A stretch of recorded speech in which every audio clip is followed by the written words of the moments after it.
Inspired by OSRS restricted accounts, in this account, I'm not going to be allowed to buy any of the structure decks, dismantle any of the cards, or any of the secret packs. That means that all of our cards are going to be coming from either the selection pack or the master pack.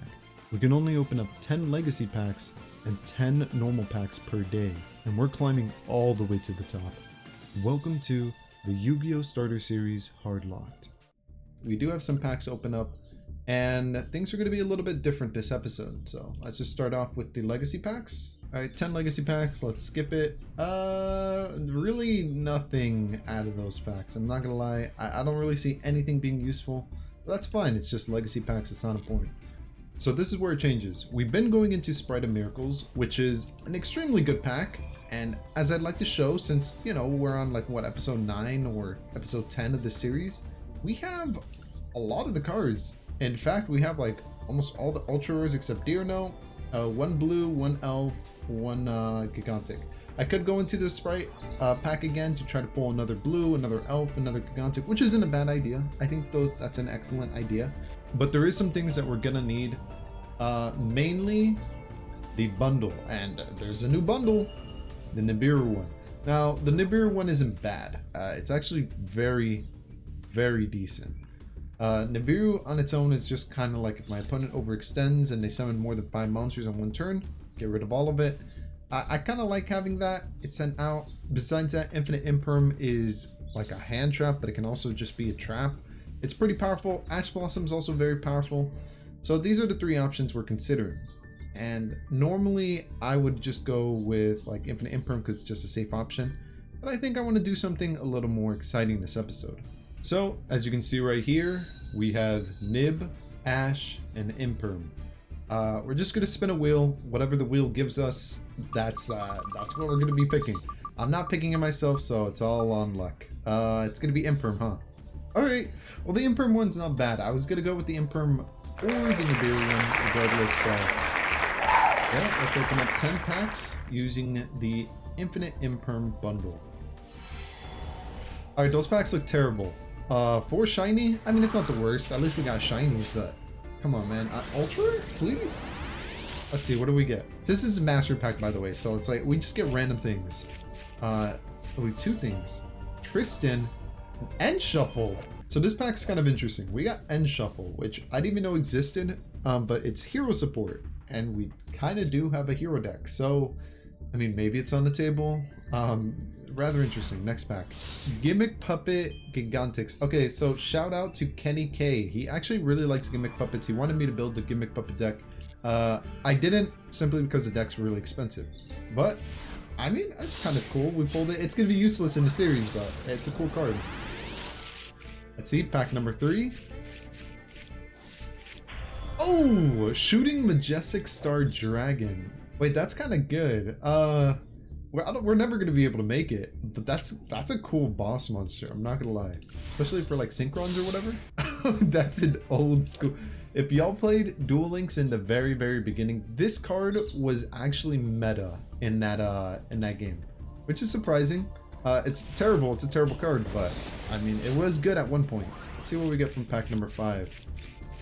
Well, let's see what we get. They're not bad. They get a lot of really good support in the future, so that's actually a really good pickup. I'm glad for that one. All right, let's see what we get out of pack number 7. Cyber Angel Izana. Okay, we're never gonna play that. Whatever, it doesn't matter.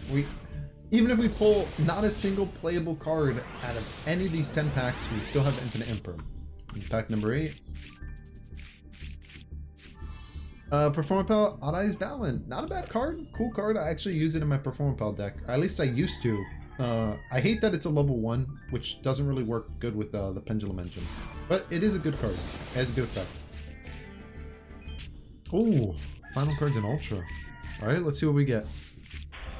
The Zombie Vampire. This is a cool card. A very, very cool card.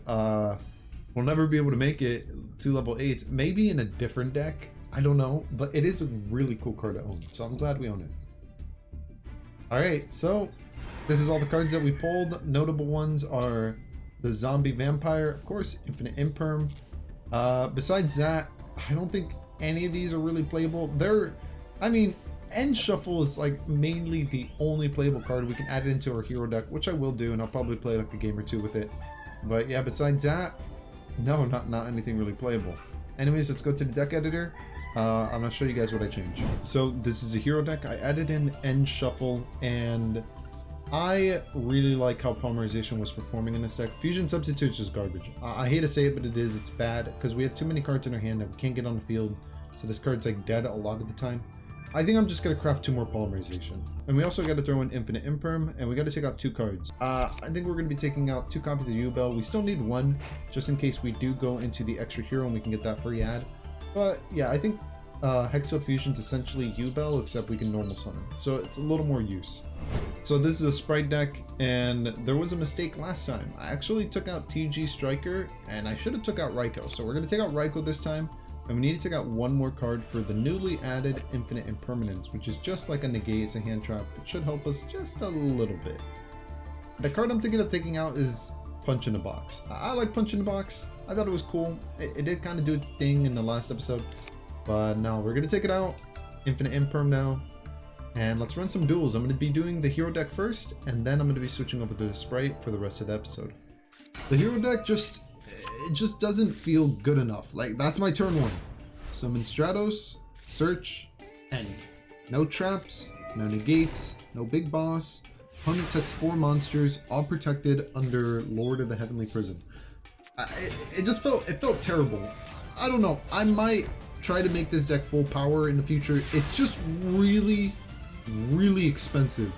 When I say that, I'm not kidding. It's like all ultra rares, even the extra deck. It's really expensive. So I don't know if it's gonna happen anytime soon. But yeah, I just wanted to show the replays that if you're wondering, hey, why aren't you using the hero deck in plat, like in your games and your replays? Well, this is the reason. My end board sucks, my plays suck, the deck sucks. I can't do anything. But I'm sorry, hero fans, if you're disappointed. Yeah, the deck is just not good enough. I'm sorry. So the start of a new month, and the rank went all the way down from plat 5 to gold 4.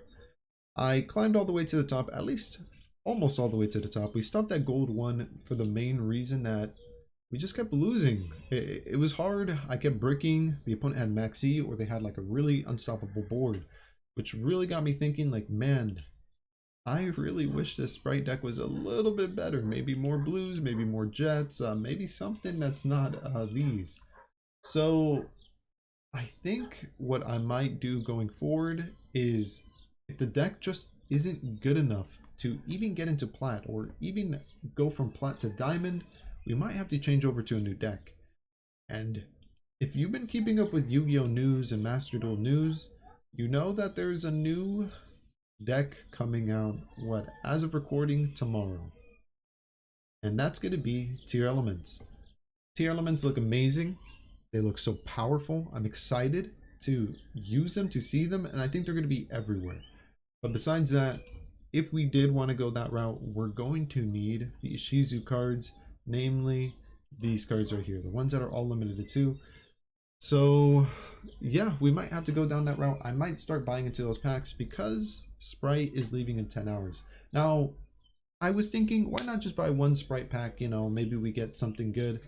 But at the same time, we've already went like 7 packs into this and barely even pulled the bare minimum. So I don't really want to push my luck. I think I'll try my luck more with Tier Elements, because I think that deck's going to succeed for way longer, and it'll probably just be more fun and better content for you guys to watch. So as always, thank you so much for watching. Consider subscribing. My name's KushiKush, and I hope you have a great day or night, and maybe I'll catch you next time. Later. So this is just a replay that I wanted to show off, and I want the opponent to play. I don't really want to fast forward it because there's a lot of things that are going to be going on. I thought his deck was really cool, and I did win this, but it wasn't really because like I deserved to win. So Cross Sheep is a good monster because if he special summons a fusion to where it points to, you can special summon a level 4 or lower from the graveyard. And then Gem Knights has this like fusion spell that like you just send materials from your deck, and then this monster lets you normal summon again. So he has a lot of potential here. He has a lot of plays, And his, like, it's just his deck doesn't look bad. Crystal Rose, I've only seen that in Duel Links, so I'm kind of curious how good it is in the main game. Gem Knight Phantom, and adds him a Gem Knight spell. The Gem Knight spell is crazy because it just comes back infinitely by just banishing a Gem Knight in your graveyard. When he made this, I was a little confused. I was like, oh, maybe he's just gonna end his turn now? And I was a little sad. But no, his turn doesn't end. He's gonna go Gem Knight Fusion again, and Crystal Rose just comes back again. So that card's kind of nutty. I think it's infinite, no? Oh, it's only once per turn. Gonna go the Gem Knight Fusion, and now he has Lady Lapis, where it's like you can send one from your extra deck, you deal damage or you burn damage. I don't know why he's not using it. I was a little confused, to be quite honest. He's just doing some adding things. Now he's gonna fusion again. And he's gonna fusion, oh, there we go, Lady Brilliant. So now he does more damage. So he's gonna send, and what is that, 25? Yeah. And then Lady, I thought Lady copies the effect, but maybe I was wrong. Special summons his other dude. I think that copies the effect. And that's another 2,500. And I am seriously low.